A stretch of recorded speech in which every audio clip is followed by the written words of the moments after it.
Russia உக்ரைனுக்கு இடையில் இடம்பெற்று வந்த போர் மறுபுறத்தில் ஹமாஸ் மற்றும் இஸ்ரேலுக்கு இடையிலான போராக மாறி தீவிரமாக சண்டை இடம்பெற்று வருகின்ற நிலையில் அந்த போர் மேலும் விரிவுபடுத்தப்பட்டு இப்போது ஈரான் மற்றும் இஸ்ரேல் எனும் இருபெரும் சக்திமிக்க துருவங்களுக்கு இடையிலான பெரும் போராக உருவெடுத்திருக்கிறது. இதுவரை காலமும் இஸ்ரேலை நேரடியாக தாக்க முடியாத ஈரான் மத்திய கிழக்கில் பல ஆயுத குழுக்களை உருவாக்கி அந்த குழுக்களுக்கு அல்லது அந்த இயக்கங்களுக்கு நிதி மற்றும் ஆயுத வழங்குனராக இருந்து வருவதுடன் அந்த இயக்கங்களுக்கான கட்டளைகளையும் ஈரானே பிறப்பித்து வந்தது என்பது மறுக்க முடியாத உண்மையாகும். அந்த வகையில் இஸ்ரேல் மீது ஈரான் போர் தொடுக்கப் போவதாக அமெரிக்க உளவுத்துறை தகவல் வழங்கி 2 மணி நேரங்களில் இஸ்ரேலின் எல்லைகளுக்குள் ஈரான் சரமாரியான ஏவுகணை தாக்குதலை மேற்கொண்டது. Tel Aviv, Dimona, நவாட்டிம், Hora, hot ஹெசரோன், ஃபீர்செபா மற்றும் ரிசான் லெசியன் ஆகிய இடங்களை நோக்கி 180 பாலிஸ்டிக் ஏவுகணைகளை ஈரான் ஏவியது. டெல் அவிவில் நடத்தப்பட்ட தாக்குதலில் பொதுமக்கள் 3 பேர் காயமடைந்தனர். இஸ்ரேலிய ஊடகங்களின் தரவுகளின் அடிப்படையில் ஹெடேராவில் உள்ள 400 மாணவர்கள் கல்வி கற்கும் பாடசாலை ஒன்று ஏவுகணை தாக்குதலுக்குள்ளாகியதோடு அங்குள்ள உட்கட்டமைப்புகளும் சேதமடைந்தன. அந்த தாக்குதலில் ஏற்பட்ட உயிரிழப்புகள் தொடர்பில் நாம் இந்த செய்தி தயாரிக்கும் நிமிடம் வரை எந்த தகவலும் வெளியாகவில்லை. தெற்கு டெல் அவிவுள்ள ஜபாவில் ஏவுகணை தாக்குதல் நடைபெற்ற வேளை ஆயுதமேந்திய 2 துப்பாக்கிச் சூடு நடத்தியதில் 7 அப்பாவி பொதுமக்கள் பலியாகியதுடன் 11 பேர் காயமடைந்தனர். தாக்குதல் நடைபெற்ற இடம் கொலை வலயமாக மாறியதுடன் அங்குள்ள கடைகள் மற்றும் உணவகங்கள் உடனடியாக மூடப்பட்டன. ஈரானின் பலம் பொருந்திய இயக்கமான ஹெஸ்பொல்லா அமைப்பினரே இஸ்ரேல் மீது இந்த பாரிய பாலிஸ்டிக் ஏவுகணை தாக்குதல்களை நடத்தியுள்ளது.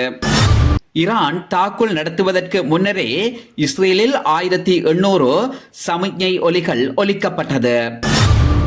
மக்கள் பாதுகாப்பான இடங்களுக்கு சென்றதனால் பாரிய உயிர் சேதங்கள் எதுவும் ஏற்படவில்லை என்கின்றன இஸ்ரேலிய ஊடகங்கள். ஹெஸ்புல்லாவின் தாக்குதலால் இதுவரை இஸ்ரேலில் 63,000க்கும் அதிகமானோர் இடம்பெயர்ந்துள்ளதுடன் உணவகங்கள், கடைகள் மற்றும் வீடுகளில் இருந்தவர்களில் 10க்கு மேற்பட்டோர் காயமடைந்துள்ளதாக இஸ்ரேலிய தரப்பு அறிவித்துள்ளது. ஈரான் ஏவிய கூடுதலான ஏவுகணைகளை கடலில் நிறுத்தப்பட்டுள்ள அமெரிக்க போர்க்கப்பல்களும் இஸ்ரேலின் அயன்டோம் வான் பாதுகாப்பு சாதனமும் சுட்டு வீழ்த்தியதாக IDF அறிவித்திருக்கிறது.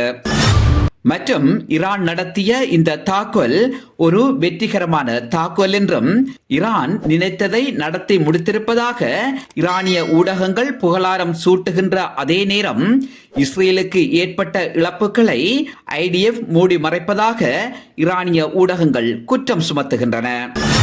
ஈரானின் நீண்ட தூர ஏவுகணை தாக்குதல்களை தடுத்து நிறுத்துவதற்கு இனி இஸ்ரேல் Arrow 2 மற்றும் Arrow 3 இன்டர்செப்டர்களை நிலைநிறுத்த வாய்ப்புள்ளதாக சர்வதேச மூலோபாய ஆய்வுகள் நிறுவனத்தின் ஆராய்ச்சியாளர் பேபியன் ஹின்ஸ் கூறுகிறார். ஈரானின் இந்த தாக்குதலுக்கு பதிலடியாக மத்திய கிழக்கில் உள்ள ஈரானின் முக்கிய இலக்குகள் அனைத்தும் தாக்கி அளிக்கப்படும் என்கின்றார் IDF-இன் செய்தி தொடர்பாளர் டேனியல் ஹஹாரி.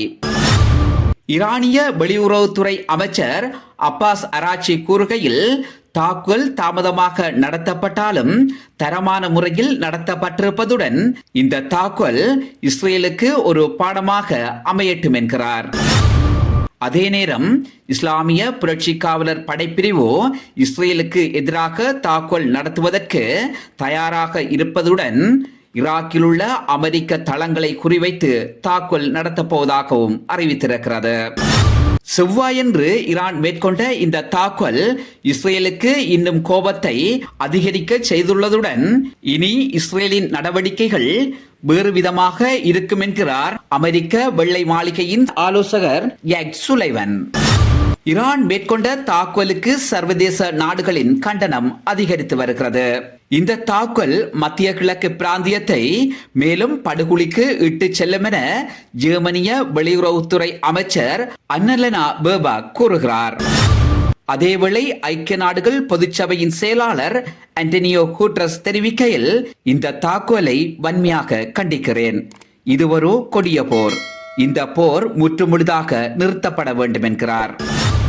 எனவே இந்த போர் நிறுத்தப்பட போகின்றதா அல்லது மேலும் பூகம்பம் வெடிக்கப் போகின்றதா என்பதை பொறுத்திருந்து பார்ப்போம்.